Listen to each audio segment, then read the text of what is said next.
¿Qué opinas sobre este tema? Queremos escuchar tus comentarios. No pierdas más tiempo.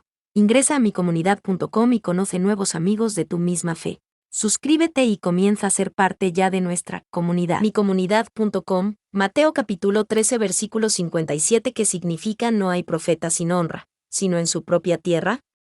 Cuando Jesús regresó a su ciudad natal de Nazaret para enseñar en la sinagoga, experimentó de primera mano cómo la familiaridad puede generar desprecio. Los nazarenos, que habían conocido a Jesús desde su niñez, quedaron asombrados y desconcertados por su sabiduría y sus maravillas.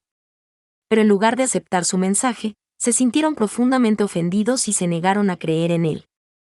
Por eso, Jesús les dijo: no hay profeta sin honra, sino en su propia tierra y en su casa. Mateo capítulo 13 versículo 57.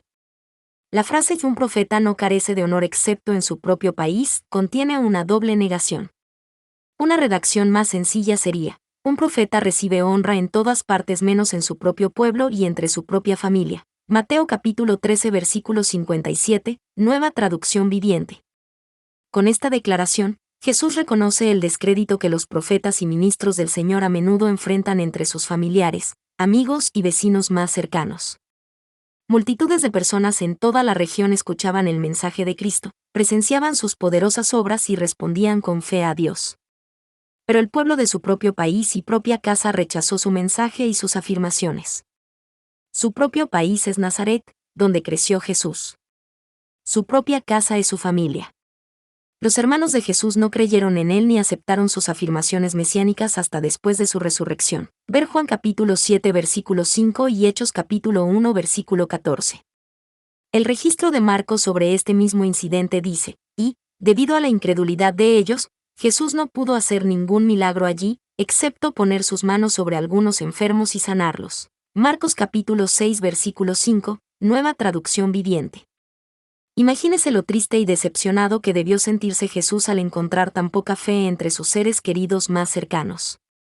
En su Song to My Parents, I Only Want to See You There, canción para mis padres, Solo quiero verte allí, de 1977, Keith Green expresó la incredulidad del pueblo de Nazaret con esta letra. ¿No es ese Jesús? ¿No es el hijo de José y María? Bueno, ¿no creció él aquí mismo? Jugó con nuestros hijos. ¿Qué? Debe estar bromeando.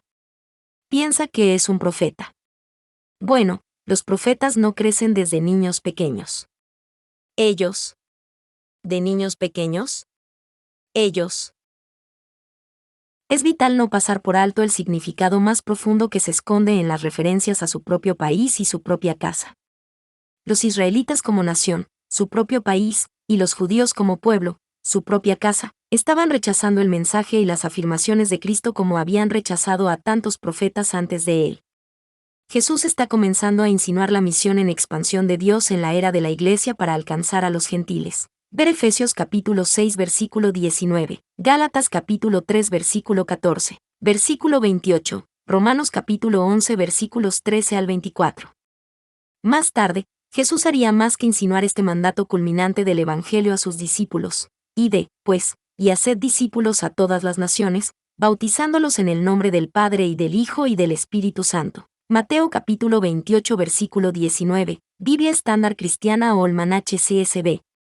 Si los judíos de su propio país no honraran al siervo de Dios, él llevaría su mensaje de salvación a aquellos que lo creyeran y lo recibieran con alegría. Mateo capítulo 8 versículo 13, capítulo 9 versículo 2, versículo 22, versículos 28 y 29. Al igual que el profeta Isaías, Jesús carecía de honor en su propio país y entre su pueblo. Estaban de manera que se cumple en ellos la profecía de Isaías, que dijo: de oído oiréis, y no entenderéis, y viendo veréis, y no percibiréis. Porque el corazón de este pueblo se ha engrosado, y con los oídos oyen pesadamente, y han cerrado sus ojos, para que no vean con los ojos, y oigan con los oídos, y con el corazón entiendan, y se conviertan, y yo los sane. Mateo capítulo 13 versículos 14 y 15. Comparar con Isaías capítulo 6 versículo 9 y 10. El apóstol Juan confirma: a lo suyo vino, y los suyos no le recibieron. Juan capítulo 1 versículo 11. En el Evangelio de Lucas, Una turba de Nazaret responde enojada al mensaje de Jesús en la sinagoga, expulsando a Jesús de la ciudad e intentando arrojarlo por un acantilado. Pero Jesús se escabulle silenciosamente. Lucas capítulo 4 versículos 29 y 30. Varias veces escapa de la muerte a manos de una turba enojada. Juan capítulo 8 versículo 59, capítulo 10 versículo 39. Sin embargo, los judíos eventualmente lograron el acto supremo de deshonra y rechazo al crucificar a su propio Salvador. Mateo capítulo 27 versículos 32 al 44. La afirmación "no hay profeta sin honra", sino en su propia tierra es algo que todo creyente debe tomar en serio. Podríamos juzgar al pueblo judío de la época de Jesús y, sin embargo, descuidar considerar cómo nuestra familiaridad con un hermano o hermana en Cristo podría estar generando desprecio en nuestros corazones. Presumimos conocer tan bien a otro cristiano que no podemos escuchar el mensaje de Dios en sus palabras o reconocer la presencia de Dios en su ministerio. ¿Estamos rechazando al siervo que Dios ha enviado para hacer una obra poderosa en nuestras vidas? ¿Estamos limitando el plan de Dios debido a nuestra incredulidad? ¿Qué opinas sobre este tema? Queremos escuchar tus comentarios. No pierdas más tiempo. Ingresa a micomunidad.com y conoce nuevos amigos de tu misma fe. Suscríbete y comienza a ser parte ya de nuestra comunidad.